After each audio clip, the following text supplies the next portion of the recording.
ओम नमो देश मित्रांनो, आज नवनाथ भक्तिसार या ग्रंथाचा अध्याय क्रमांक 17 आणि आजच्या अध्यायामध्ये गोपीचंद राजाच्या नगरीमध्ये कानिफनाथ महाराजांनी प्रवेश केलेला आहे। आणि कानिफनाथ महाराज चैतन्य त्यांचे जे गुरु आहे जालिंदरनाथ महाराजांना गर्दीतून बाहेर काढून आज गोपीचंद राजाला अनुग्रह होणार आहे।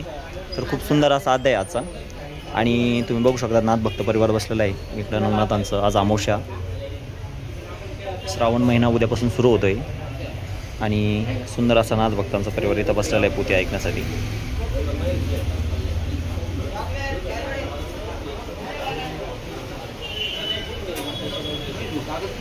आहे ना तिथं सेपरेट ठेवलं, त्याच्या खाली बघा बरं एक मिनिट। राम राम राम हरे हरे, हरे कृष्ण कृष्ण कृष्ण हरे हरे, हरे राम राम राम हरे हरे, हरे कृष्ण कृष्ण कृष्ण हरे हरे, हरे राम राम राम हरे हरे, हरे कृष्ण कृष्ण कृष्ण हरे हरे, हरे राम राम हरे हरे, हरे कृष्ण कृष्ण कृष्ण हरे हरे।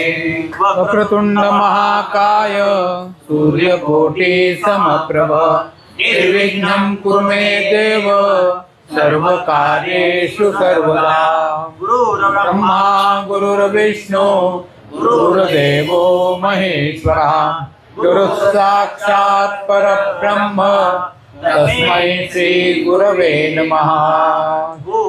जालिंदर चर्पटास्य अभंगे कानिफ मच्छेंद्राद्या, औरंगी रेवाणक भर्तृ संज्ञा भूया बभूव नवनाथ सिद्धा। ओम श्री महाराज की जय। श्री गणेशाय नमः, श्री सरस्वती नमः, श्री मार्तन भरवाय नमः, श्री गुरुभ्यो नमः। जय जय आदि वैकुंठाधीशा अलक्षागोचरा आदिपुरुषा, पूर्ण ब्रह्म निष्कल निर्दोषा सनातना आदिमूर्ते। रिमागल्या जय कथन कानिफा पातला हेला पट्टण, गोपीचंदाची भेटी घेऊन मैनावतीस भेटला। पहिल्यांदा ग्रंथकारांनी गणपतीला नमस्कार केला। मागच्या कथेशी सुसंगती सांगतात की मागच्या अध्यायामध्ये कानिफनाथ या हेलापट्टण नगराकडे निघालेले आहे। गोपीचंद राजा त्यांना आपल्या लवाजमा सैन्यासहित सामोरं आलेला आहे आणि एकमेकांच्या गप्पा गोष्टी झाल्यानंतर त्या राजाने नाथांच्या पायावर डोकं ठेवलं आणि तुम्ही माझं गुरुपद घ्या असं म्हटलेले आहे। त्यांना वाजत गाजत मोठ्या सन्मानाने आपल्या नगरीमध्ये आणलं। तिथं जाऊन त्यांना सोन्याच्या सिंहासनावर बसून त्यांची पूजा केली कानिफनाथांची आणि हात जोडून त्यांच्या पुढे उभे राहिले आणि म्हणतात की महाराज अहो मला तुम्ही अनुग्रह द्या, तुमच्या नाथपंथामध्ये घ्या असं म्हटल्यानंतर त्या कानिफनाथांना थोडा राग आलेला होता, तर त्यांनी तो आवरला। कारण की अरे तू ज्याचा अनुग्रह घ्यायला पाहतो तो राजा ते जालिंदरनाथ मात्र तुम्ही घोड्याच्या लिदीमध्ये पुरून टाकलेले आहेत आणि त्या नाथांची जर अवकृपा झाली असती तर तुम्ही आतापर्यंत राहिले पण नसते, पण त्यांची काही त्यांनी शांतता धरली म्हणून तुम्ही आतापर्यंत टिकलेले आहे। असं हे सगळ्या गोष्टी सत्य त्या राजाला वाटत होतं की काय त्यांना काय माहिती होणार आहे, पण नाही, प्रत्येक गोष्ट ही माहिती होते आणि ती योग्य माणसाला माहिती झालेली आहे म्हणून आपण वाचलेलो आहोत। अन्यथा त्यावेळेला जर त्यांना राग आला असता तर आपण मृत्यू पावलो असतो। ऐसे बोलता नृपनाथ मग बोलता झाला गजकर्णसूत, तुझे रक्षा जीवित विचार माझा ऐकेजे। कनकवर्ण पितळ धातुल पूर्ण, पाच पुतळे करून आण तुझे समान हिराया। दुसऱ्या दिवशी त्यांना सांगितलेलं आता तुम्ही जाऊन झोपा, दुसऱ्या दिवशी सकाळी या। त्याप्रमाणे ते शिबिरामध्ये आलेले राजा रात्रभर राजाला झोप लागलेली नाही। सती मैनावतीनं पण जाऊन त्यांची वंदरणी केलेली आहे कानिफनाथांची की तुमच्या भाच्याचं रक्षण करा। त्याच्या हातून अशी चूक झाली। कानिफनाथ त्यांना म्हणतात की तुम्ही सुद्धा त्यांच्या अनुग्रहित असून सुद्धा तुमच्या समोर एक अशा गोष्टी घडल्या। त्यावेळेला ती राणी मैनावती सांगते की हे मला गोष्टी माहितीच नव्हत्या। फेरिले राये ग्रामा दूत हेमकार लोकारा सहित ताम्रकारा आणि रे, ते परम कुशल निगुती लक्षून योजले हेरा प्रती, धातू ओपून त्यांच्या ते पुतळ्या ते योजले। दुसऱ्या दिवशी सकाळीच हे राजा त्यांच्याकडे आलेला आहे, हात जोडून उभा राहिलेला आहे, महाराज या संकटामधून मला वाचवा। त्यावेळेला राजा विचार करतात कानिपनाथ की आता त्यातून कसा मार्ग काढावा. तू असं कर, माझ्याबरोबर चाल, मला दाखव कोणत्या ठिकाणी तू त्या जालिंदरनाथांना पुरलेलं आहे. तर स्वतः जाऊन नाथांनी ती सगळी भूमी पाहिली आणि मग त्यांच्या लक्षात आलं का हे जमिनीच्या पण खाली आहे, तर त्याच्यावरती पण मोठा ढिगारा तयार झालेला आहे. तेव्हा आता याच्यातून जर काढायचं म्हटलं तर त्याला मोठा विचार करावा लागेल. आणि ही काही सामान्य गोष्ट नव्हती. राजाला तर कापडच भरलेलं होतं. राजा मनामध्ये विचार करतो की आता इथपर्यंत आपण पोचलो, इथं बरं झालं, पण मात्र जोपर्यंत ते जालिंदरनाथ बाहेर येत नाहीत आणि तोपर्यंत आपल्या मनालाही काही शांतता लागणार नाही. आणि न जाणो जर तेवढा जर त्यांच्यात कोप झाला तर ते आज आतमध्ये सुद्धा जिवंत आहेत. अहो ते गोरक्षनाथांशी बोलले, खालून आवाज दिला त्यांनी आणि नाथांना पण आता माहिती पडलेलं आहे. तेव्हा आता एकच आहे, कानिपनाथांना शरण जाणे आणि त्यांच्या पाय धरून राहणे. मग ते वेळोवेळी परोपरीनं त्यांची विनवणी करतात की कानिपनाथा काही पण करा, पण मात्र मला वाचवा आणि त्या जालिंदरनाथांना तुम्ही बाहेर काढा. ऐसे सांगूनी प्रथम राया ते कुदळी देदली हाते उपरी चिरंजीव प्रयोग घाते बाळे चरती विभूते पुतळा ठेवून मध्ये गर्ती मागे उभा नृपते लवकर घाव घाली स्थिती आतून पोसे महाराज. कानिपनाथांनी सांगितलं त्यांना, आता तुम्ही अशी काही घाई करू नका. आजचा दिवस तुम्ही असं करा, मी सांगतो त्या पद्धतीने तुम्ही 5 पुतळे बनवा आजच्या दिवसामध्ये.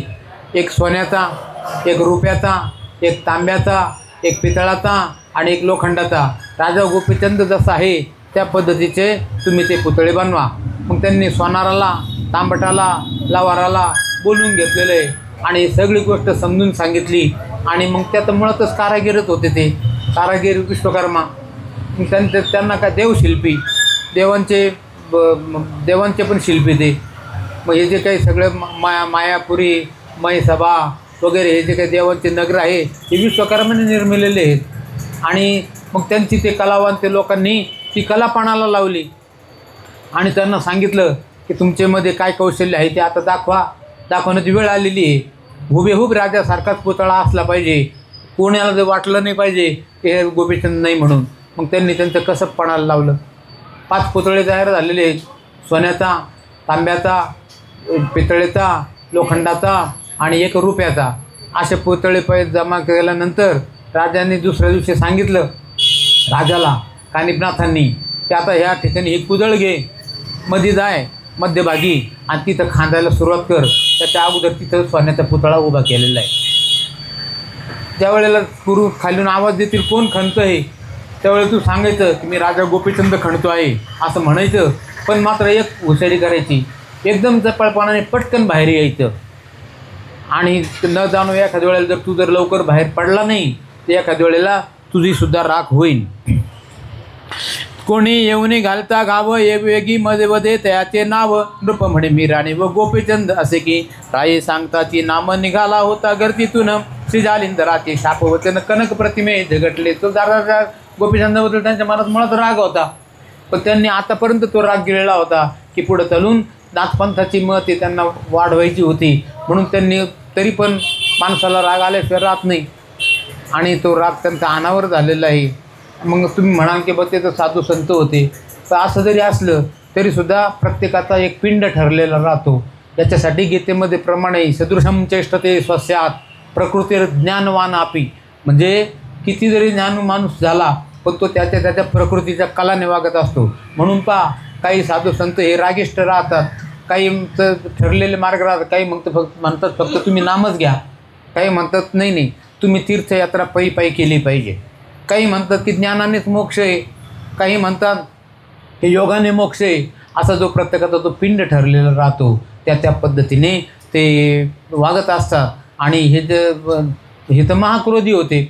जमदग्नी ऋषींच्या सारखा त्यांचा क्रोध होता आणि तो क्रोध ह्या राजाला काही सहन होणार नाही. म्हणून ह्या कानिपनाथांनी मोठा विचार करून तिथं अशी योजना केली आणि तो सोन्याचा पुतळा तिथं जो उभा होता राजाने सांगितल्याबरोबर त्यांनी ह्या जालिंदरनाथांनी त्या खालूनच आवाज दिला की राजा गोपीचंद जळून भस्म हो. असं म्हटल्याबरोबर काय झालं, राजा गेला पटकन उडी मारून बाहेर, पण ते जो सोन्याचा पुतळा होता तो मात्र जळालेला आहे आणि त्याचं पाणी होऊन विरघळून वितळून गेलेला आहे. रौप्यवर्णी पुतळा मागे राव उभा असे वेगे, पुन्हा विचारिता सिद्ध योगे कोण आहेस म्हणून, पुन्हा सांगेन रूप नाव गर्ती बाहेर वेगी धाव, जालिंदर शाप गौरव जळजळ खाक हो की, ऐसे वदता शापोत्तर पुतळा पेटला वैश्वानर, तोही होऊनी भस्म पर महिला गे मिरवला. दुसरा जो रुपयाचा पुतळा बनवलेला होता त्याही वेळेला तशीच गत झाली. जालिंदरनाथांनी गोपीनाथ राजा जळून भस्म हो असं म्हटल्याबरोबर तो रुपयाचा पुतळा सुद्धा जळून भस्म झालेला आहे. असा तिसरा तांब्याचा पुतळा जळून भस्म झाला, चौथा पितळ्याचा पुतळा जळून भस्म झाला, पाचवा लोखंडाचा पुतळा जळून भस्म झाला. हे आतमधून विचार करतात की माझं रागापुढं ब्रह्मांडसुद्धा पुरत नाही आणि हा राजा गोपीचंद वाचला कसं काय. ज्या अर्थी हा वाचला तर त्याला ईश्वराचीच इच्छा असली पाहिजे याला वाचवावं आणि याच्या मागं कोणीतरी असलं पाहिजे, म्हणून ते मनामध्ये विचार करून राहिलेले आहेत. ऐसे वदता शापोत्तर पुतळा पेटला वैश्वानर, तो येऊन भस्म पर महिला गी मिरवला. मग तिसरा चौथा भस्म, चौथा पाचवा तिदुर्गम त्याची परी पावला. यावरी त्या नृपनाथा कानिफा झाला सांगता, माते वधूंनी नाम सुरता नाथा प्रती सांगावे. त्या अर्थी हे 5 वेळेला मी शाप देऊन सुद्धा हे राजा गोपीचंद अजून जिवंत आहे. मग त्याच्या अर्थी इथं कोणीतरी असलं पाहिजे, म्हणून खालून नाथांनी आवाज दिला, कोण आहे याच्या मागं उभा, त्यांनी प्रगट व्हा. मग त्यावेळेला कानिफनाथांनी मोठ्याने आवाज दिला की गुरुजी मी कानिफनाथ आहे. असं म्हटल्यानंतर त्या जालिंदरनाथांना सुद्धा नवल लागलेला आहे. माझा क्रोध वडवा नळ जाळून टाकील ब्रह्मांड समग्र, तेथे वाचला त्रिलोचन कुमरी आश्चर्य मजला वाटत असे. ब्रह्मसंकट पाहुनी प्राण उदित घेते रकणी, ते पाहुनी मिरवेजनी आश्चर्य मजला वाटत असे. करिता झाला जालिंदर चित्ती म्हणे भगवंत, साह्य झाला रक्षणी. तरी आता असो ऐसे वाचल्या अमर करू त्या ते, ऐसे विचारून चित्ता ते मधी गाठी दृढ निर्गुण निराकार ईश्वराची इच्छा आहे याला वाचवण्याची. हा 5 वेळेला शाप देऊन सुद्धा वाचला, तर मग आता याला आपण अमर करून टाकू.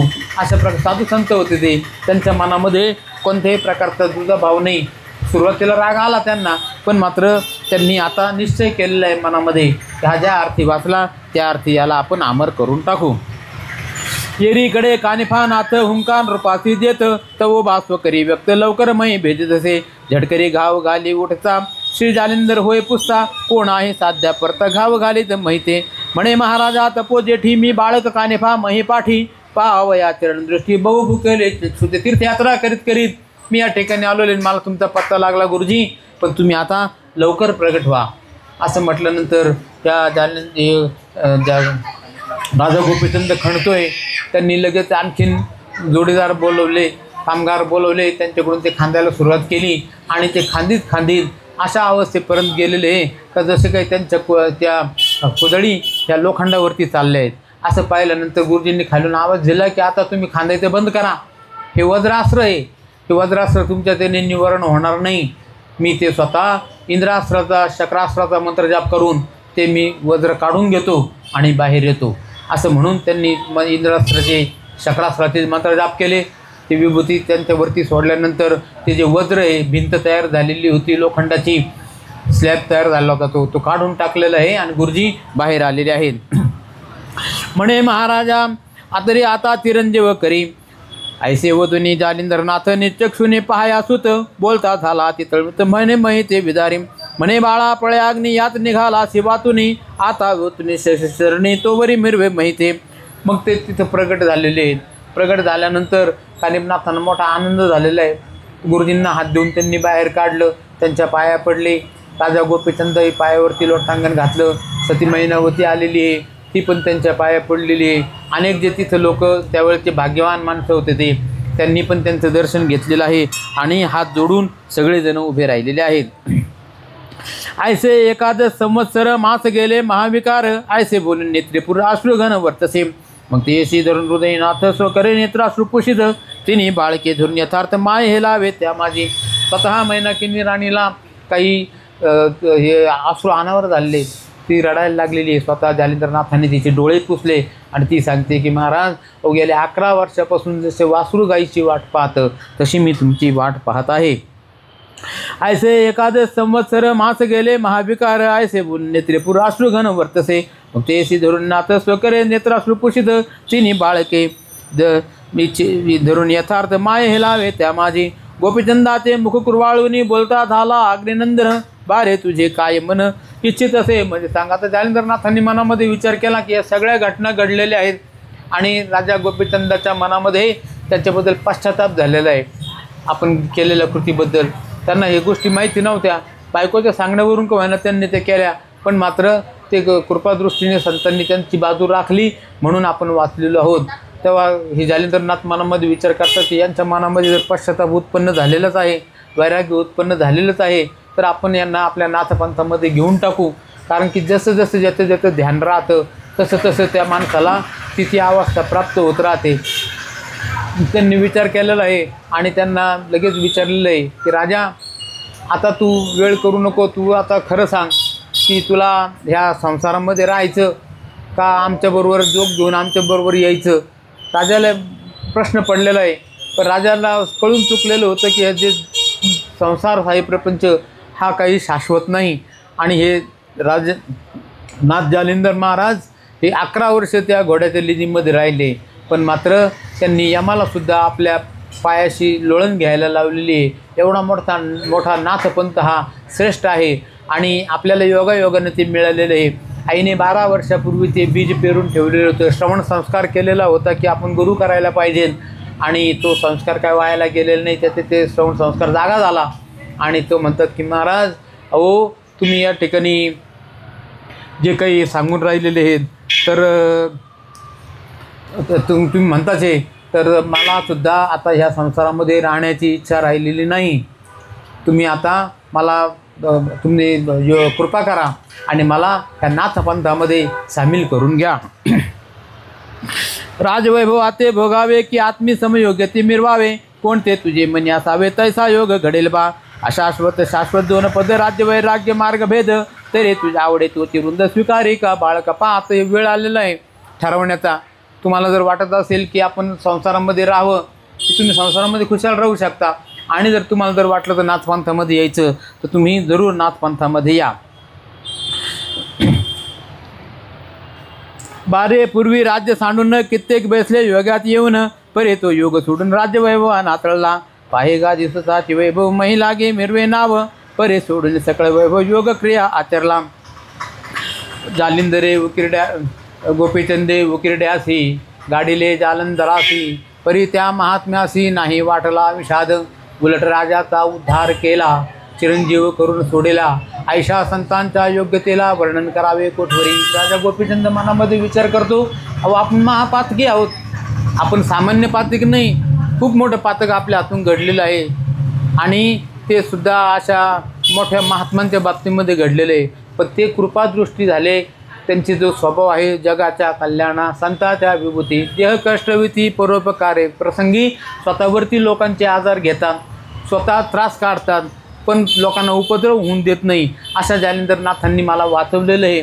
तेव्हा आता तुम्ही म्हणतात ना महाराज, तर मला तुमच्याबरोबर येऊ द्या. उत्तान पाद महीवरी काय न्यून असे संपत्ती, परी तुताची कामशक्ती वेगे जनी दाटली.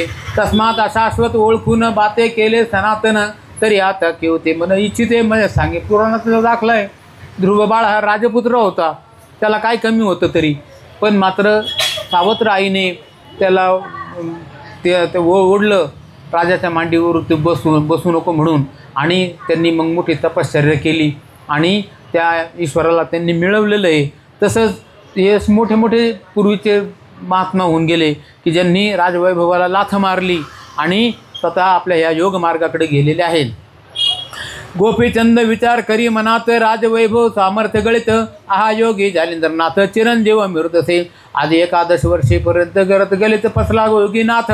जेणे यम शरणागत पाया तळी लोळतसे. जेणे कृतांत निर्बळ केला तो राज्य मिळवून खळ ठेला. हेम करण्याशक्त झाला परिसलो कारणे. तेव्हा यांनी जे काही आपल्याला वेळ आणलेली आहे ती योगायोगाने आपण वाचलो म्हणून आपण हे जग पाहून राहिलो, अन्यथा त्यांच्या रागामध्ये तर आपण कधीच भस्म होऊन गेलो असतो. पण मात्र आता त्यांनी जर आपल्याला वाचवलं तर आता जे काही आपल्याला उरलेलं आयुष्य आहे हे आपल्याला मोठ्या लाभासारखं आहे. एक्स्ट्रा ऑर्डिनरी बोनस लाभ आहे हा, आणि तो आपण आपल्या संसारामध्ये घालवायचा नाही, तर त्यांचीच आपण दीक्षा घेऊ आणि यांच्यासारखं शाश्वत सुख प्राप्त करून घेऊ. यांना जसा मोक्ष प्राप्त झालेला आहे. मोक्ष म्हणजे काय, तर ज्या ठिकाणी आत्यंतिक दुःखाची निवृत्ती म्हणजे कोणत्याही प्रकारचं दुःख नाही आणि आहे तो सगळा आनंदच आहे. आणि अशी जी अवस्था ही फक्त साधू ऋषींनाच होऊ शकते, सर्वसामान्य माणसाला मिळत नाही. मग म्हणे गुरु महाराज हिंदने आज्ञे होता सज्ज, ते विधानाची तैसे विराजे पावका स्पर्श झाल्या, तरी आता सरते पुरते आपले समान करा माते, आळे भृंग न्याय मता ते करुणे मिरवे महिषी. तेव्हा त्यांनी सांगितलं की महाराज अहो या विषयामध्ये आपल्याला वाटतं की बा अमुक विषय सेवन केल्यानंतर आपली तृप्तता होईल, पण असं नाही होत. जसं अग्नीमध्ये तूप टाकल्यानंतर ते तूप जरी विरघळून जातं, पण मात्र तो अग्नी आणखीन भडकतो. तर तेव्हा कोणत्याही विषयाचा उपभोग जो आहे हा काही त्यांना मानसिक शांततेपर्यंत नेणारा नाही, उलट तो विषयाची तृष्णा वाढवणारच आहे. तेव्हा मला हे सगळं गोष्टी तुमच्या कृपेने कळलेल्या आहेत. ज्ञानदेव म्हणे निवृत्ती प्रसादे कळू आले. तेव्हा गुरूंची कृपा झाली म्हणून हे ज्ञान आता मला पण प्राप्त झालेलं आहे आणि मला काही आता या संसारामध्ये राहायचं नाही. ऐकून दृढोत्तर वचन श्री गुरु स्वकराते उचलून पृष्ठी थापटे वाचे वचन गाजी गाजी म्हणतसे. मग वरद हस्त स्पर्शोने मवळी सकळ देहाते कृपेने हाळी, करणे उपनी मंत्रावळी स्वस्थाना माझी विरवला. ह्या जालिंदरनाथांनी त्यांच्या डोक्यावरती हात ठेवला, कानामध्ये गुरुमंत्र सांगितला आणि त्याच्या योगाने काय झालेलं आहे तर त्या राजा गोपीचंदाला सुद्धा हे नाथांच्या सारखी ब्रह्म अवस्था प्राप्त झालेली आहे. आणि लगेच नाथांनी ते वडाचं दूध मागवलेलं आहे आणि त्यांच्या जटा ऋषीमुनींच्या सारख्या केलेल्या आहे. त्याचप्रमाणे नाथपंथाचे जे आभूषणं कंथा शैली पुंगी शिंगे हे पण त्यांच्या अंगावरती चढवलेले आहे. 2 जोड्या दिलेल्या आहे. एक जोडी ही भस्माची जोडी खांद्यावरती आणि भिक्षा मागण्याची झोळी हातामध्ये असे हे सगळं दिलेलं आहे. शैली कंथा परिधान होणे शिंगी नाद गाजवी भवने कोबडे फावडे कोळण पाणी नाथपणे मिरवला. अशा पद्धतीनं हे नाथ आता नाथपंथामध्ये आलेले आहे. म्हणून तर राजा गोपीचंद चैतन्य गोपीचंद महाराज की जय. आणि मग त्यांनी नाथांचं दर्शन घेतलेलं आहे, कानिपनाथांचं दर्शन घेतलेलं आहे, मैनावतीचं दर्शन घेतलेलं आहे. आता विचार करतात जालिंदरनाथ हे इथपर्यंत आलं बरोबर आहे, पण मात्र अजूनही यांची या संसारावरती आसक्ती असेल, बायका मुलांच्यावरती प्रेम असेल आणि ते काहीच काही उपयोग नाही म्हणून त्यांची परीक्षा पाहण्यासाठी म्हणून म्हणा किंवा ते नाथपंथाची संहिता म्हणून म्हणा त्यांनी त्यांना सांगितलं आता जा अंतपुरामध्ये आणि आपल्या जेवढ्या राणी आहेत त्या प्रत्येक राणीच्या मालासमोर जाऊन भिक्षा मागा. त्याप्रमाणे ते गेलेले भिक्षा मागायला गेले आणि हे कोणीतरी जाऊन ते मुख्य राणी लुमावतीला सांगितलं. फार दुःख झालेलं आहे तिला की शेवटी आपण ज्याच्यासाठी एवढं मोठं कुडं रचलं होतं, नाथ महाराजांच्या सारख्यांना आपण घोड्याच्या लिदीमध्ये पुरून टाकलं, पण शेवटी जे व्हायचं तेच झालं. ते तर जिवंत झाले, पुन्हा आलेले परत आणि आपल्या राजाला जोगसुद्धा दिलेलं आहे. आता आपला राजा काय आपल्याबरोबर राहणार नाही म्हणून तिला मोठं दुःख झालेलं आहे. आठवणी राजाचे विशाल गुण भूमीवरील लोळती रुदन करून मूर्छागत होऊन प्राण सोडू राहतात. आहा हे राज्यवैभव कैसी आली विवशी माव, आहा सुखाचा सकळार नव्वड वानळे. आमचं दुःख हे काही संपलेलं नाही, उलट हे वाढलेलंच आहे आणि आमचं जे काही सुखाचे दिवस चाललेले होते ते आता संपले. हे कोण जालिंदरनाथ आले आणि त्यांनी आमच्या राजाला बोध करून हे त्यांच्याबरोबर घेऊन चाललेले आहेत. हे दुःख त्यांना त्या राण्यानं काही सहन झालेलं नाही आणि त्यांनी अंगावरती अंग जमिनीवर टाकून देऊ लागलेलं आहे, कोणी माती खायला लागलेलं आहे आणि मोठ्या मोठ्याने आरडून आक्रोश करू लागलेले आहे की महाराज सगळं करा पण आमच्या राजाला आमच्या गावापासून नेऊ नका. म्हणे बाई मुखाते कुरवाळून परमप्रीतीने घेत चुंबन, आते स्नेहाने अर्थपूर्ण मनोरथ पूर्वे माझे गे. ऐसे म्हणून आरंभळत एक सरा शब्द करीत एक म्हणे हो बाई मात काय सांगू राजाच्या. अहो राजाने आमच्यावरती कीर्ती माया प्रेम केलं, त्याला सीमा नाही. अहो एक दुसरी राणी म्हणते की अहो काय सांगायचं, रात्री बेरात्री जर कधी जागा आले तर ते मला पोट चापून पाहायचे आणि काही खाल्लेलं नाही म्हणून मला पुन्हा खाऊ पिऊ घालायचे. म्हणजे आता या अनेक गोष्टी राहतात संसारामध्ये. त्या सुखाच्या घडी त्याचे आठवून ते मोठ्या मोठ्याने शोक करायला लागलेले आहेत आणि जिकडे त्याचा जो आवाज आहे हा मोठा आवाज झालेला आहे. आगे वत्सा लागी जैशी गाय क्षणिक विसंभू कदा न पाव, ते बी क्षणक्षणा येऊन राय वदन पाये माझे गे. एक म्हणे अर्थपोटे किती सांगू राजदृष्टी वाकोडा केश कबरी थाटी पडता सावरी. हाताने एवढी एक राणी म्हणते तर माझे जर केस जर खाली उडू लागले तर हा राजा स्वतः हाताने सावरायचा. आता ते भोगविलासाचे दिवस त्यांना बरोबर आठवायचे आणि मोठ्या मोठ्याने जमिनीवरती अंग टाकून देऊन ते मोठ्याने आक्रोश करून राहिलेले, शोक करून राहिलेले, जमिनीवरती आपलं माथा आपटू लागलेले आहे. मस्तकी धरुणवरती आपटीती धडधडा हसते हृदय पिटती मै गडबडून पुन्हा उठती पुन्हा सांडती शरीराते. म्हणती राजा तुझे विण आता कोण करेल संगोपन आता आमचे सकळ प्राण परत्र देशात जातील हो. म्हणती राजा 3 वेळ शय्येवरून उठली पाशी क्षण ऐसे कनवाळू असून निर्मळ सोडून कैसा जाची रे. आज 3 वेळेला राजा उठून आम्हाला रात्री पाणी पाजायचा आणि आज मात्र तुमचे काय अशी वाईट वेळ आली आमच्यावरती की जो राजा आमच्यावरती माया प्रेम करीत होता तो आम्हाला सोडून चाललेला आहे. एक म्हणे नोहे भरता प्रत्यक्ष होती आमची माता कैसी सांडून जाता आता निढळवाने पाडसा. एक म्हणे माझी हरणी कैसी जात सोडून एक म्हणे माझी कुर्मिणी कृपादृष्टी अवगतली. एक म्हणते की ती हरणी जशी त्या पाडसाचं ध्यान ठेवते, गाय जशी वासराचं ध्यान ठेवते, त्या पद्धतीनं ह्या राजाने आम्हाला मायाप्रेम दिलेलं होतं. पण मात्र आज हे जालिंदरनाथ कुठून आले आणि आमच्या राजाला घेऊन चाललेले आहेत. एक म्हणे माऊली माझी स्नेहाचा पान्हा पाजी वेग काननी चूक राजी कैसी झाली दैवाने. एक म्हणे आमची पक्षिणी अंडजा समान पाळले धरणे आता त्यांचं स्नेही करून कोण ओपिल ग्रास. ज्याप्रमाणे चिमणी चारा घेऊन येते आणि त्या बाळांना भरवते त्या पद्धतीने या राजाने आमचं पालन पोषण केलेलं आहे. ऐसा आकांत अंतपुरात येरीकडे जालिंदरनाथ राजा गोपीचंदा सांगत तपा लागे जाई का. पर्याय के मात सुरतनाथा पाहो हेत तुझ्या श्री 1800 भिक्षा मागे त्यापाशी.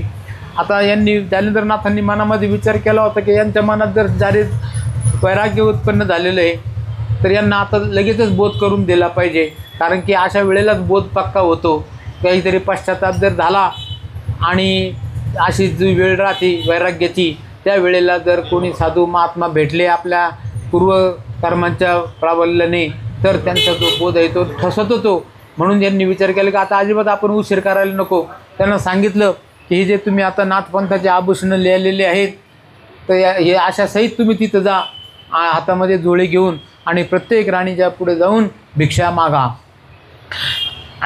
लक्ष आदेश निरंजन ऐसा सवाल मुखे बधून अंतपुरात संचार करून भिक्षे मागे बाळकातून शिंगी नाद वाचून हाती भिक्षा दे माई ओधून वक्ती ऐशा परी भेटून येऊ ते तपा लागे जायचा. शिवाय तुम्हाला आता तपश्चर्याला जायचंय. बद्री केदाराला तुम्ही जा. तुम्हाला हा अनुग्रह मिळालेलाच आहे, ज्ञान मिळालेलंच आहे. पण मात्र हे ज्ञान तपाने पक्क होईल आणि त्या जाण्याच्या पूर्वी तुम्ही या अंतपुरामध्ये जाऊन प्रत्येक राणीच्या माला पुढं जायचं आणि भिक्षा मागायची. मग अवश्य म्हणून नृपनाथ संचार करी अंतपुरात अलक्ष वदत माई भिक्षा म्हणतसे. ते पाहुनी त्या युवती महाकोशात जीत घालते बुडी एक जी कोल्हाळ झाला चितीत नाद ब्रह्मांडे आदळतसे. एक हाते तोडते केशाते एक मृत्तिका घालती मुखाते एक म्हणे दाही दिशा वस दिसत दाही दिशा झाल्याने. मग मात्र आणखीनच हलकल्लोळ माजलेला आहे. कारण तो राजा तिथं येऊन भिक्षा मागू राहिलेला आहे. हे कोणाला आवडन ते काही त्यांना आवडलेलं नाही आणि त्या राण्या मोठ्या मोठ्याने शोक करायला लागलेल्या आहे आणि जालिंदरनाथांना शिव्या शाप देऊ लागलेले आहे. एक हाते तोडती केशाते एक मृत्तिका घाली मुखाते एक म्हणे दाही दिशा होत दिसत दाही विभाग झाल्याने. एक धुळीत लोळती एक उठून पुन्हा पडती एक हृदय पिटून असती आंधळती मस्तक भरती. एक राणी नव्हती, अनेक राण्या होत्या राजाला आणि त्या प्रत्येक राणीला हे दुःख झालेलं आहे आणि ते राणी सगळ्या राणी ह्या तिथं मोठ्या मोठ्याने शोक करतायत, तोंडामध्ये माती घालतायत, अंग टाकून देत आहेत. अशी गोष्ट झालेली आहे. हा राजा हस्ते करून अपार यातका वाटी धन आता कक्षेत झोळी घालून मागे कोण कणघर ऐसे म्हणून आरंभळती धरणीवर अंग टाकते पुन्हा उठून अवलोकती म्हणते हा काय झाले. असो नृपतो अंतपुरगणी आदेश व निरंजन वदे वणी मुख्य नायिका मावती राणी राजा पाठी पातळी. मग त्या राणींना मोठं दुःख झालेलं आहे आणि ते मनामध्ये विचार करतात की हे काय होतं, कसं झालं आणि हे काही असं होण्यासारखं कोणाच्या मनीजानी पण नव्हतं आणि प्रत्यक्ष मात्र घडून गेलेलं आहे. आणि मग त्यांची ती राणी लुमावती दुसऱ्या आणखीन त्यांच्या मुख्य राणी होत्या कारण ती वगैरे चंपिका ह्या आलेल्या आहे आणि ते विचार करतात ह्या राजा चाललेला एकदा आपण असं करू, त्या राजाला घेराव घालू आणि त्यांना इथून जाऊनच द्यायचं नाही असा विचार केला आणि त्या राजाला त्या मुख्य 3 राण्या आणि बाकीच्या राण्यांनी मिळून त्यांना घेराव घातलेला आहे. राजाला सांगतात की महाराज अहो तुम्हाला ही काय आबुद्धी आठवली, ते सगळं व्यवस्थित चाललेलं असताना कोण इथून जायची इच्छा करीत, तुम्ही खुशाल चाललेले आहात, हे काही तुम्ही बरोबर करीत नाहीत. तिने त्या मागे चंपिका कारण ती उठून येतात मागे समजती, राजश्री अट्टहास करती धाव घेती लग बघा, म्हणती राजा असो कैसे घडून आले ईश्वर सत्तेसे, परी येथे ती राहून पूर्ण योगा ते संपादे जे महाराजा, आम्हा दरिद्राचे स्वरूप माणूस लोकू नका सहसा मैस, आम्ही तुम्हा विण दिसतो वस प्राण विण शरीर देश. जसं शरीरामधून शरीराला किंमत कुठपर्यंत आहे, तोपर्यंत प्राण शरीरामध्ये आहे तोपर्यंत. एकदा का प्राण शरीरामधून निघून गेले का त्याच्या ठिकाणी फक्त मृत शरीर राहतं, जिवंतोपी मृत हा. आणि तो मग तशी अवस्था आम्हाला झालेली आहे. महाराज तुम्ही सगळं करा पण आम्हाला काही सोडून जाऊ नका. ठीक आहे, आता होऊ नये ती गोष्ट झाली, ईश्वर सत्ता आहे असं आपण समजू, पण तो जो योग आहे त्याला तुम्हाला बाहेर जायची काय गरज आहे, तरी तुम्ही इथंच राहा आणि तुम्ही फार ते एखाद्या गावाच्या बाहेर तुम्ही झोपडीमध्ये राहा, आम्ही दररोज तिथं येऊन तुमची सेवा करू, तुम्हाला अन्नधान्य वेळेवरती जेवण वगैरे घेऊन येऊ, पण मात्र तुम्ही जाऊ नका. तरी येथे ती योग आचरावा, आम्ही छळून विषय भावा, परितव स्वरूपाती ठेवा, पाहुणे तो शांत करू की, जैसे जीर्ण कडतर परी म्हणावा, वैभवी थोर छत्र ते तव आश्रय सर्व पवित्र वैभव मंडन आम्हासी. अहो तुम्ही आहे म्हणून आम्हाला शोभा आहे, तुम्ही जर नाही तर हे राजवैभव काय करायचं, आणि आम्हाला तुमच्यामुळं किंमत आहे, तुम्ही नसल्यानंतर आम्हाला काही किंमत नाही. तरी मानेल तेथे पर्णकुटिका बांधून देऊ जडित हाटका, आम्ही 12-16 शतबायका सेवा करू आदराने, सुवर्णशिंगी देऊ मढवून आणि रत्नबेकी शैल्या परिधानून, कनक तिरी कंथा घालून हे सुख संपन्न भोगावे. अहो तुम्ही काय, तुम्हाला हे बेकार लक्षणं सुचलेली आहेत. अहो तुम्हाला ही जी काही तुमच्या हातामध्ये शिंगी आहे ती वाजवता, अहो ती आम्ही सोन्याने मढवून देऊ. त्याचप्रमाणे हे जे तुम्ही काही ही कंथा दोर जमिनी याला बांधलेली आहे त्याच्याऐवजी तुम्हाला रेशमी दोर देऊ, पण मात्र तुम्ही काही जाऊ नका. मुक्त हिरे माणिक संगीत करून हाटकी देख, त्या ते भूषण मुद्रा आलो लेख, हे सुख संपन्न भोगावे. कनकचीर तेजी विपुल शेले शाला शाला दुशाल, स्वीकारा सांडून मृगशाल, हे सुख संपन्न भोगावे. ते काय हरणाच्या कातडावरती तुम्ही बसणार, त्याच्याऐवजी तुमच्यासाठी रत्नजडीत असं रेशमाचं आसन आम्ही बनवून देऊ, पण तुम्ही काही जाऊ नका. लोड तिवासे मंचक सुगम गादी तोषक अति गुल्म, तरी भस्म सन्निधी करून हे सुख संपन्न भोगावे. भिक्षा तुकडे सूक्ष्म कठीण त्यातून सेवी षटसान्न, घृत दुग्ध दधी पक्वान्न, हे सुख संपन्न भोगावे. अहो ते भिक्षा मागून तुम्हाला काय कदरने मिळणार, शिळ्या पाक्या भाकरी. आम्ही तुम्हाला त्या ठिकाणी लाडू पुरी जिलेबी गुलाबजाम असे पदार्थ करून घेऊन येत जाऊ आणि तुम्हाला खाऊ घालत जाऊ. तेव्हा हे तुम्ही सगळं सोडून द्या आणि जाऊ नका, इथंच राहा.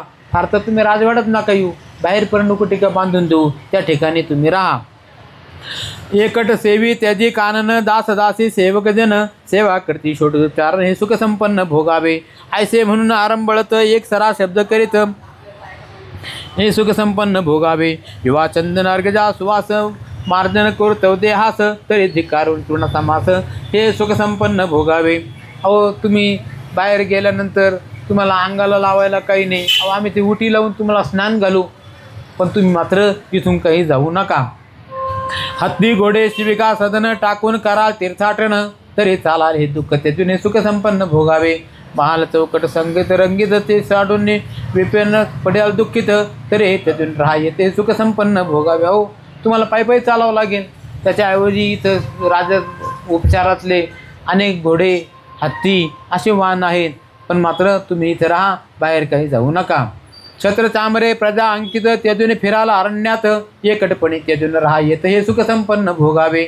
मृगाक्षी खंजीर पद्मनयनी पदतुरती कोमल पाणी, तरी तृणांकुर शयन त्यातून हे सुख संपन्न भोगावे. अहो तिथं तुम्हाला कोण तुमच्या अंगाची मालिश करीन, इथं ह्या ज्या सगळ्या राणी आहेत त्या सगळं तुमच्या अंगाचे मालिश करतील, तुम्हाला सगळ्या प्रकारचे सुख होईल अशा प्रकारचं आचरण करतील, मात्र तुम्ही हे सोडून जाऊ नका.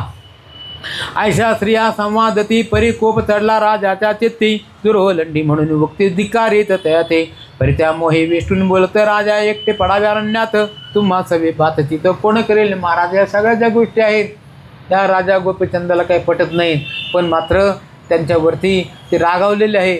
पण मात्र त्या राण्या पण हट्टालाच पेटलेलं आहे. काही जरी झालं तरी ह्या राजाला इथून जाऊन द्यायचं नाही. म्हणून ते म्हणतात की अहो महाराज तुम्ही त्या अरण्यामध्ये जाऊन एकटे झोपशाल, तुमच्याबरोबर कोण राहील.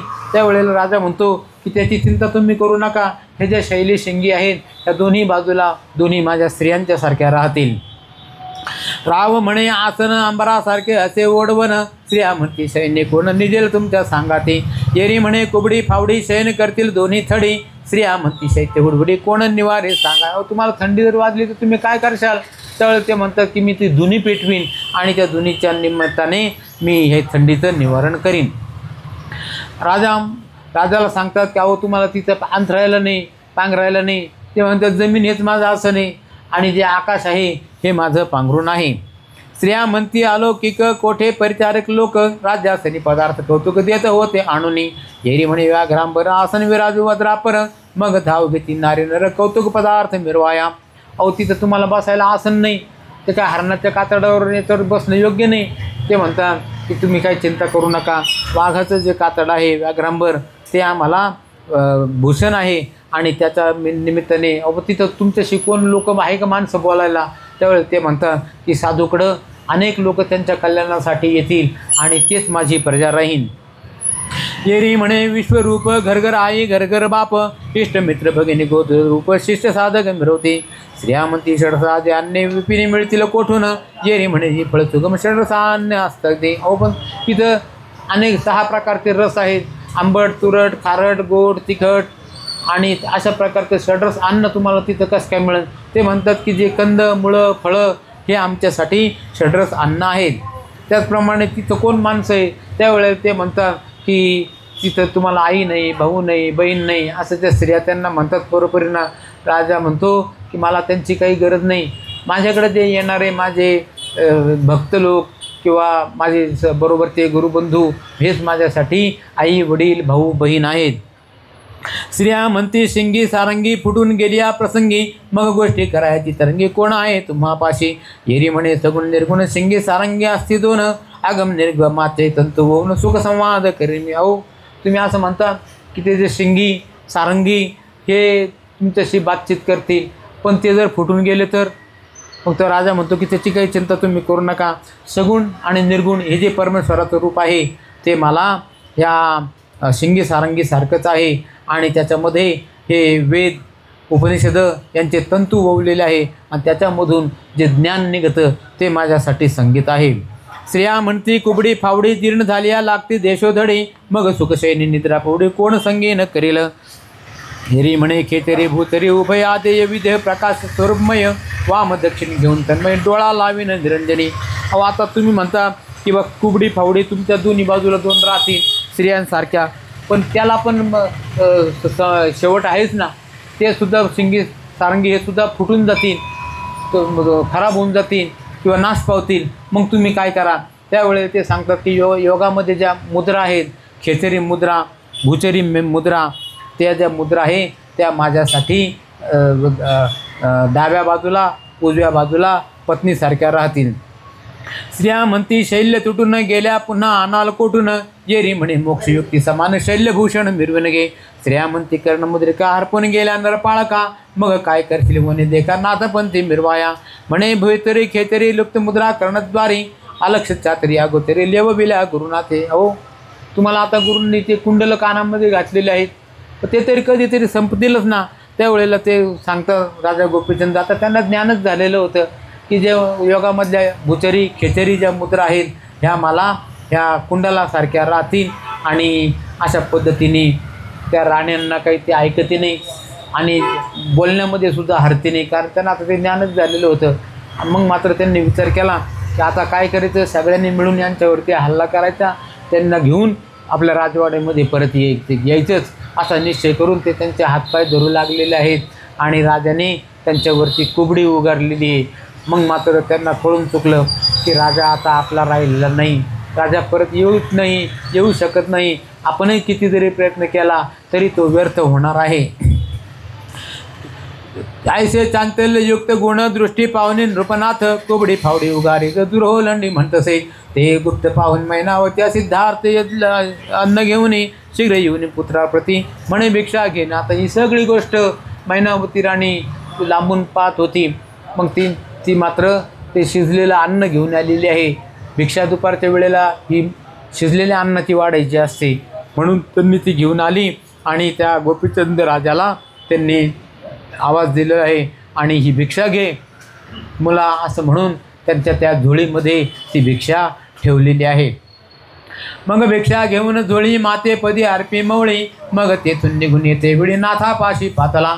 मग तो झाला स्त्रियात व्यवहार तो सकळ सांगितला वागोत्तर मैनावती येऊन तत्परती वदे वृत्तांतासी. त्यांच्या आईच्या पाया पडलेले राजा गोपीचंद आता ते गोसावी झालेले होते आणि आईचा आशीर्वाद घेऊन जालिंदरनाथांच्या पाशी येऊन उभे राहिलेले आहे. राणी मैनावती पण तिथं आलेली आहे आणि तिथं येऊन ते विचार करले. कानिफानाथ पण उभे आहे. आता गुरुच्या पुढं कसं बोलणार, कारण की हे जे काही सगळं आपलं ज्ञान राहतं हे आपल्यामध्ये श्रेष्ठ आहे किंवा वासरामध्ये लंगडी गाय शहाणी त्या न्यायाने तुमच्यापेक्षा मी बरा, माझ्यापेक्षा हे बरे, यांच्यापेक्षा ते बरे, असं एकापेक्षा एक थोडेसे कोटीने ज्ञानी विज्ञान राहतं. पण जे खरं ज्ञान राहतं ते गुरुच्या पुढं मौन राहतं. कारण की काय जे करते हरते ज्ञानी हे गुरुच आहेत. त्यांच्या पुढं आपण काय बोलणार तरी. गुरुचे जे शब्द आहे तो वेद आहे आणि ध्यानमूलम गुरोर मूर्ती पूजामूलम गुरुपाद मंत्रमूलम गुरोर वाक्यम मोक्षमूलम गुरुकृपा. त्यांचे जे शब्द बोलतात ते वेद राहतात. त्यांनी जो मंत्र सांगितलेला आहे तो त्यांची कृपा मंत्र आहे आणि सगळ्यात शेवटी गुरु हेच सर्वस्व आहे. गुरुच्याशिवाय दुसरं काही नाही असा बोध त्या राजाला झालेला आहे. स्वय जालिंदरे कौतुक राज्यपटी केला व्यक्त मंत्री प्रजासेवक लोक तया हाते ओपिले.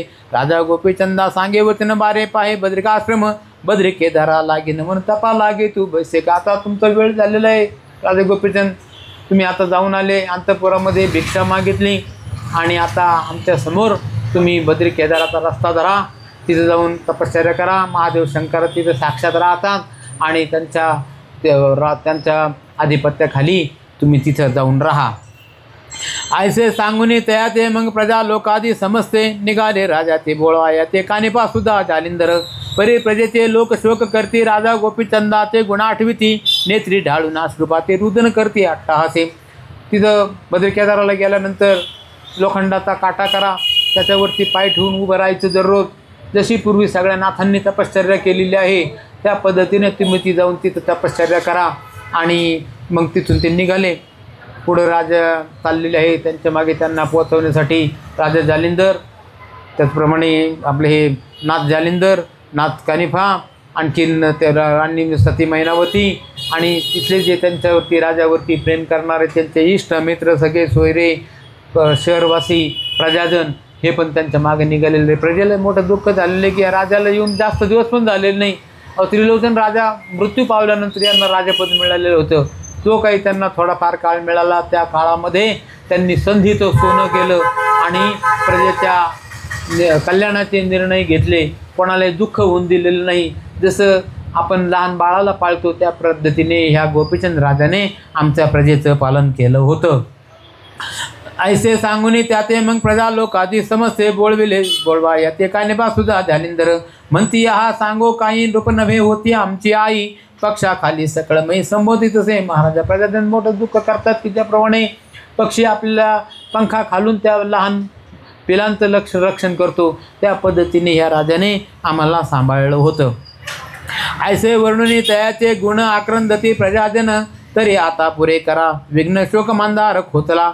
तृणपाषाणादी तरु पशु पक्षी जाते अपारू राजा नृपा करते समग्र शोका कुलित मिरवली. एवढंच काय, परंतु त्या ठिकाणी त्यांची इतकी घसरट झालेली होती की ते प्रजाजन तर दुःख करीतच होते, पण जे निर्जीव अनेक वृक्ष पाषाण ते सुद्धा त्या राजाच्यासाठी रडायला लागलेले आहेत. मग एक कोस बोळा ऊन समस्त आले अग्निनंदन तेथे संभोगून आश्वासित सकळांचे. परिराजा जाता ठाई ठाई धावनी पात येऊन मई म्हणती सोडून गेली साई कधी भेटची माघाराम. एक कोसापर्यंत राजा गोपीचंदाला सोडवण्यासाठी नाथ जालिंदर महाराज, त्याचप्रमाणे नाथ कानिपनाथ महाराज, सती मैनावती आणि त्यांचे प्रयोजन गेलेले प्रयोजन तिथं वरती झाडावर चढून पाहतात लांबून की हा राजा खरोखरच गोसावी होऊन चाललेला आहे आणि तिथं बसून ते शोक करून राहिलेले की खरोखर त्या राजाने जायला नव्हतं पाहिजे. आता शिकतं त्यांचा राज्याचा कारभाराचा काळ चालू झालेला होता. घडी घडी दृष्टी ऊर्ध्व करून पाहती राजाचे वदन, कोणी मागे जाती धावून पाहून वदन येताती. ऐसा राजा जाता 2 कोश, मग सकळ मिरवले एक निराश, मग मागे उलटून संभारात ग्रामा माझी संचल. काही लोकांना तर असं झालं की हा राजा आपल्याला दिसणार नाही म्हणून पुढं जाऊन राजाचं मुख पाहायचे आणि पुन्हा परत यायचे. ऐसा राजा जाता 2 कोश, सकळ मिरवले निराश, मागे उलटून संभारात ग्रामा माझे संचरले. राजसदनी येऊन समस्त सकळ बसले दीनवंत, जैसे शरीर प्राणरथ एक सरे मिरवले. सगळे राज्यामध्ये परत आलेले, राजमहालाच्या समोर बसलेले, उभे राहिलेले, पण मात्र कोणाच्याही मनामध्ये आता उल्हास नाही, आनंद नाही, उत्साह नाही. जसं काही एखाद्या माणसं मृत्यू झाल्यानंतर जसं त्याच्यातला प्राण निघून जातो आणि ते जसं निश्चेष्ट होतं तसे हे लोक निश्चेष्ट झालेले आहे. आता जालिंदरनाथांनी सगळ्यांची व्यवस्था लावून दिलेली आहे. राजा गोपीचंदाचा मुलगा जो मुक्ताचंद, त्याला राज्यावरती अभिषेक करावला. दुसऱ्या दिवशी त्यांना सगळे राज्यकारभाराचे सूत्र दिलेले. स्वतः जालिंदरनाथ महाराज 6 महिनेपर्यंत त्या ठिकाणी राहिले. त्यांनी तिथं त्या राज्याला सगळे व्यवस्था समजून सांगितली. आणखीन त्या सती मैनावती राजा जालिंदरनाथ महाराज यांच्या समक्ष ते मुक्ताचंद राजा राज्य करू लागलेला आहे. या उपरी अंतपुरी जाऊन सर्व स्त्रियांचे केले समाधान, मैनावती जे करी ओपून समाधानी मिरवले. मुक्तचंद ओपून तिचे करी म्हणे हा गोपीचंदचे मानी, हा शिलार्थ त्याचे परी मनोरथ पुरविल तुमचे. आता ह्या राज्याला राजा फक्त बदललेला आहे. राजा गोपीचंदाच्या ऐवजी मुक्तचंद हा तुमचा राजा राहील. कारण की बिना राजा हे जे राज्य राहतं तिथं अराजक तयार होतं. अराजक म्हणजे सगळेच कारभारी, कोणावरतीच कोणाचा पायपोस नाही. आणि मग त्या ठिकाणी ते अराजक माजल्यानंतर काय गोष्टी घडतात तर अनेक काही प्रजेचे हाल होतात. कोणाला काही एकमेकांशी संबंध राहत नाही आणि तसे काही होऊ नये म्हणून या जालिंदरनाथांनी मोठा विचार करून त्या मुक्ताचंदाला राज्यावरती बसवलेला आहे. अशा पद्धतीनं 6 महिन्यापर्यंत हे जालिंदरनाथ तिथे राहतील. तिथून पुढं ते पुढं जायला निघतील आणि मध्यंतरीच्या काळामध्ये हे राजा गोपीचंद राजा बाहेर पडल्यानंतर ते जाता जाता त्यांची जी बहीण आहे त्यांच्या बहिणीच्या नगरामध्ये जातील. तो जो काही सगळा विषय आहे तो हा पुढच्या अध्यायामध्ये येईल. श्री जालिंदराता प्रताप सघन, कोण वारू शकते विघ्न, येरेकडे गोपीचंद्र रत्न भगिनी ग्रामात चालला. तेथे कथा होईला पूर्वती पुढला ऐका सर्व, अवधान पात्री घन भाव कथा स्वीकारा श्रोते हो. हे श्रोते मग हे ग्रंथकार सांगतात की सांगण्यासारखं इतकं काही आहे की कवरही सांगत राहावं असं वाटतं. आणखी श्रोत्यांनासुद्धा असं वाटतं की पुढं काय होईल. पण मात्र वेळेची मर्यादा ही सगळ्यांनाच आहे आणि म्हणून जो काही विषय आहे तो हा पुढच्या अध्यायात येतोय. स्वस्ती श्री भक्तिकथा सार समस्त गोरक्षकाव किमे आगार, सदा परशुते भाविक चतुर्थ सप्तमादशा अध्याय गुढहा. श्रीकृष्णार्पणमस्तु. श्री गणेशाय नमः. श्री सरस्वती नमः. श्री मार्तंड भरवाय नमः. श्री गुरुभ्यो नमः. जय जयाजी करुणा करा पंढरी आदिशा रुक्मिणीवरा भक्त पाळकाच कोरचंद्रा प्रेम पियुषा धारका. हे दीनबंधो दीनानाथा पुढे चालवी भक्तिसार कथा. मागेली अध्यायी वैराग्यता गोपीचंदा लाधली. असो पुढे आता श्रोती अवधान द्यावे ग्रंथार्थी. गोपीचंद सोडून ग्रामाप्रती वैराग्य आचरू चालला. मार्गी ग्रामोग्रामी जात आहारापुरती भिक्षा मागत. पुढे मार्गी गमन करत वाचे जप करतसे. परिगौड बंगाल देश उत्तम समाचार कळला ग्रामोग्राम की गोपीचंद राजा नरोत्तम योगींद्र नीती आचरला. विठ्ठल विठ्ठल विठ्ठल विठ्ठल विठ्ठल विठ्ठल. चिंतन श्री गुरुदेव दत्त. नाथ महाराज की जय. साईनाथ महाराज की जय. तुझा योग तुझा घडावा, हे कारणी देह माझा पडावा. पेक्षू नको गुणवंता अनंता, नायका मागणे हेची आता त्या ठिकाणी मन जाय माझे त्याच्या ठिकाणी निज रूप तुझे मी ठेवितो मस्तक ज्या ठिकाणी तेथे तुझे सद्गुरु पाय दोन्ही जय रघुवीर समर्थ वरदहारी विठ्ठल श्री ज्ञानदेव तुकाराम नाथ महाराज की जय ज्ञानेश्वर महाराज की जय तुकाराम महाराज की जय निरंजन आदेश